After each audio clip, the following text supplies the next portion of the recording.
Fala, povo lindo! Segue a série dos presidentes do Brasil. E o presidente da vez? Nilo Peçanha, o primeiro presidente negro do Brasil. Comenta aí se você conhece outro. Além do Nilo Peçanha, a gente também vai falar sobre Cândido Rondon, que pro bem ou pro mal, ele se integrou, ele se comunicou, ele conheceu povos indígenas que viveram no Brasil mais de 100 anos atrás. Se liga.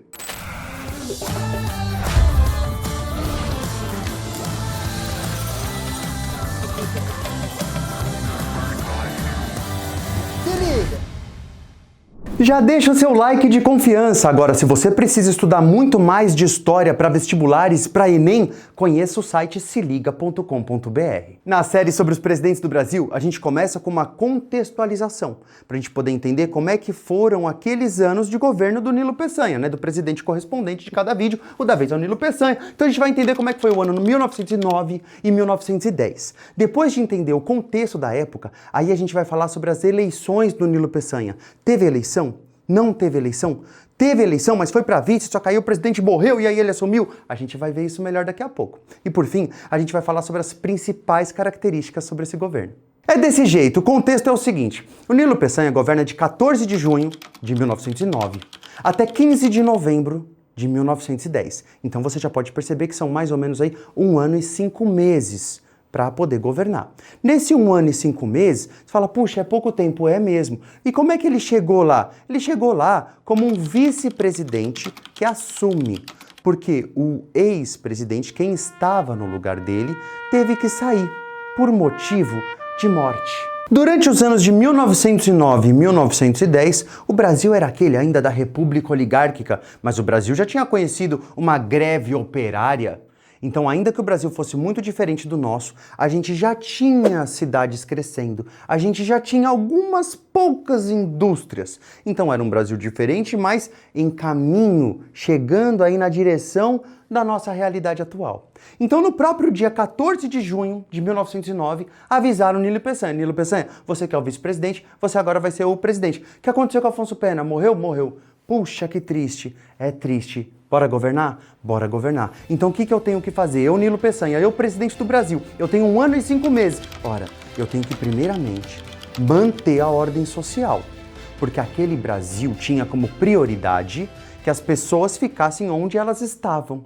Então os trabalhadores tinham que continuar trabalhando, então a ordem social precisa ser mantida. O que quer dizer? Que se alguém tivesse uma manifestação, a polícia da época não ia pensar 2 vezes, ia reprimir aquela manifestação, porque naquela época, ainda que fosse uma república, a gente não está falando de uma república democrática.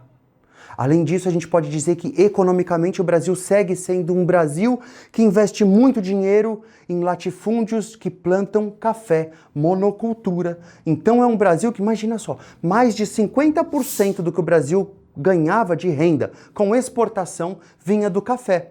O Nilo Peçanha, na posição de presidente, precisa defender os interesses da galera do café. Mas vamos falar do que importa. Curiosidade. Por exemplo, em 1909 teve a primeira corrida de carro do Brasil. Então você imagina as naves da época, bateu, morreu, com certeza. Tá, mas e as eleições do Nilo Peçanha? As eleições do Nilo Peçanha existiram, mas não foram para presidente. Foram para vice-presidente, porque na época essas eleições eram separadas. Você tinha que votar para presidente e depois você tinha uma outra votação para vice-presidente. O Nilo Peçanha venceu de lavada, 90% dos votos, só que menos de 300 mil votos, né? Porque poucas pessoas podiam participar da política naquela época. Homens maiores de 21 anos, alfabetizados, imagina, 5% é pouca gente. A república já existia, a democracia ainda não. E já chegamos na terceira parte dessa videoaula, que é para falar sobre as principais características do Nilo Peçanha. Como ele governou por pouco tempo, a gente vai falar das 3 principais características desse governo, mas você pode comentar aí se você recorda de alguma outra característica que você acredita que seja importante também.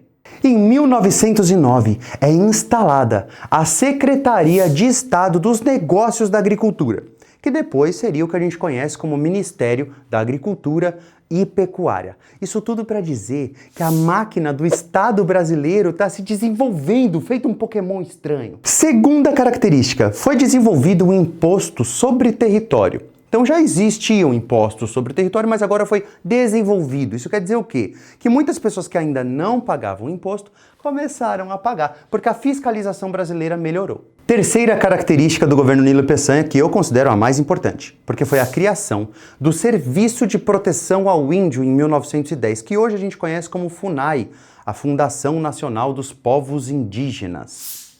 SPI criado, Serviço de Proteção ao Índio. Quem que vai chefiar ele a partir de 1910, desde a sua criação? O Cândido Rondon, que hoje a gente já conhece como Marechal Cândido Rondon.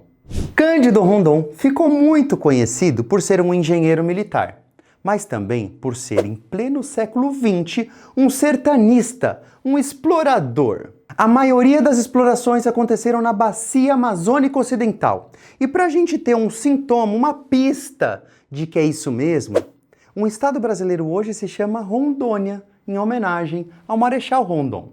Durante as viagens, o Cândido Rondon e suas equipes já aproveitavam e desenvolviam, instalavam o equipamento que a gente conhece como telégrafo. Você já viu um telégrafo? O telégrafo permitiu que o Brasil desenvolvesse sua rede de comunicações. A comunicação foi possível agora entre lugares muito distantes entre si. Mas eu fico pensando, e você também deve ficar pensando, como é que era o trabalho da galera que instalava todos esses cabos? Imagina a qualidade do trabalho lá em 1910. Mas você sabe por que o Cândido Rondon foi tão elogiado?